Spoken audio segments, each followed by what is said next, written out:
The Penguins sit atop the Metropolitan Division with 15 total points in 11 games played, which they've accomplished despite having a 7 GD.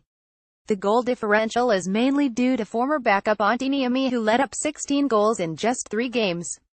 The Penguins placed Niemi on waivers, and he was claimed by the Panthers after the injury to Roberto Luongo. Casey DeSmith, with a .980 save percentage in 3 all games this year, took his place as NHL backup. The Penguins are also dealing with injuries to center Carter Rowney and defenseman Matt Hunwick.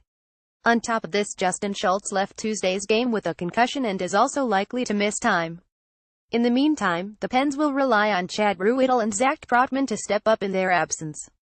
The Pens did finally acquire the third-line center they have been looking for, by acquiring Riley Sheahan from the Detroit Red Wings in exchange for Scott Wilson and a 2018 third-round pick too. New Jersey Devils 12.620. The Devils at the moment sit in a better place than the Penguins in the standings, 1 less point than the Pens, but with 2 more games in hand. Much like the Hurricanes, the Devils have had an odd October schedule, including a full week's break. The Devils haven't played a game since a 30 loss to the Sharks last Friday, and don't play again until tonight at home against the Senators. Last season, teams coming off of their bye weeks did not fare well when they returned, and while this wasn't an official bye week, they still face a tall challenge. On top of their scheduling oddities, starting goaltender Corey Schneider was placed on IR last Wednesday and has yet to return to practice.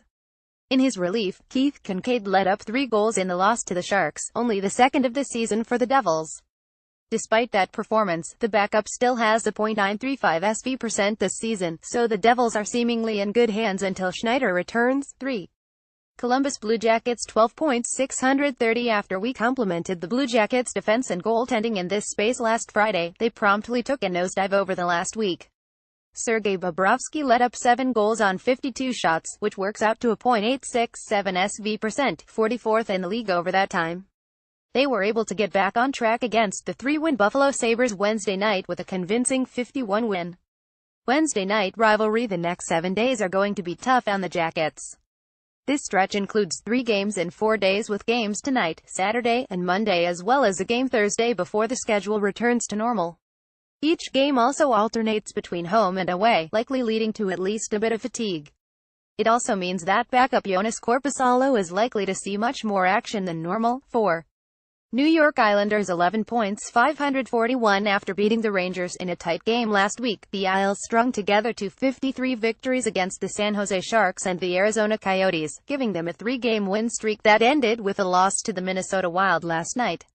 The win over the woebegone Coyotes featured a hat-trick from John Tavares, who now has 10 points in as many games.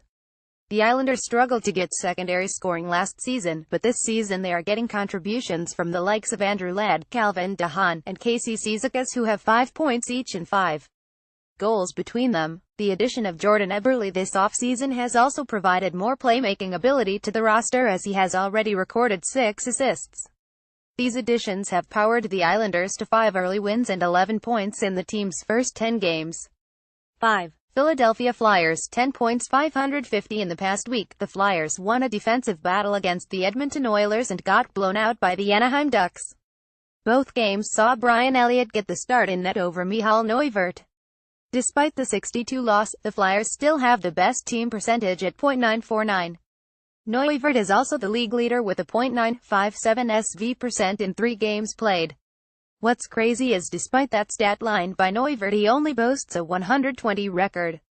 The Flyers aren't struggling to produce, with their 8.6 shooting percentage better than half of the league. However, they are struggling to score consistently. The Flyers scored 19 goals in a 3-game span, and put up 4 in a loss to the Senators last night, but have struggled to score more than 2 goals on any given night outside of those games. 6. Carolina Hurricanes 9 points 431. The Hurricanes got off to a good 311 start, but looked subpar in the following 2 games before bouncing back in Toronto last night. The Canes have had a tough schedule to start the season. On top the lengthy road trip, 7 of their first 10 games come against playoff teams from last year. Oddly, so far the Canes' 3 losses have come against the non-playoff teams, albeit the Lightning are the hottest team in the league. Now the Canes face quick-fire games against the Blues and Ducks to close out the month. Because of recent losses to the Stars and Lightning, the Canes need to turn around their play before they enter a slump. The one thing about the Canes' schedule that is tricky, is that they still have played the fewest number of games in the NHL, so their point total is artificially low. Shifting gears, the Canes sent Martin Necas back to the Czech Republic, which is smart. With the Czechers crowded and limited spots in the NHL, it was smart not to burn a slide year. The Canes do need to give Yannick Wakanen more playing time. The rookie has been in the press box while Josh Joris has been getting more playing time. This is very confusing to me as a team that needs more skill on the ice. Wakanen could be playing on the second or third line with Brock McGinn moving to the fourth. 7. Washington Capitals 9 points 451. The Caps now face even more injury trouble as Andrei Burakovsky has now landed on IR with hand surgery. This now stretches the Caps even thinner at forward, moving Alex Chiasson to the second line alongside Alex Ovechkin and Evgeny Kuznetsov.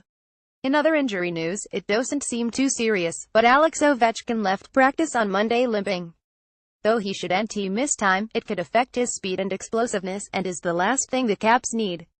Ovechkin's health is an issue because he has been able to really wallpaper over the Caps' weaknesses with his 10 goals, accounting for 37% of the Caps' total goal production.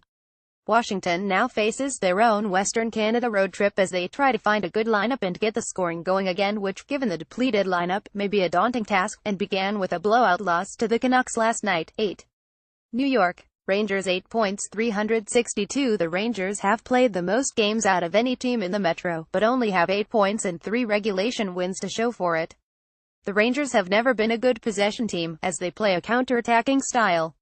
However, with losing skill this past off-season and getting older, they have lacked the speed and shooters necessary to convert chances, and it's led to a real struggle to generate offense, bolstered by putting 5 past the Coyotes last night, but still mired in 23rd at 2.73 goals per game, while in the past the Rangers could get away with scoring only 2 goals per game. Henrik Lundqvist really seems to be slowing down. His .900 SV% is tied for 40th by goalies this season, and his 3.12 GAA is just 37th.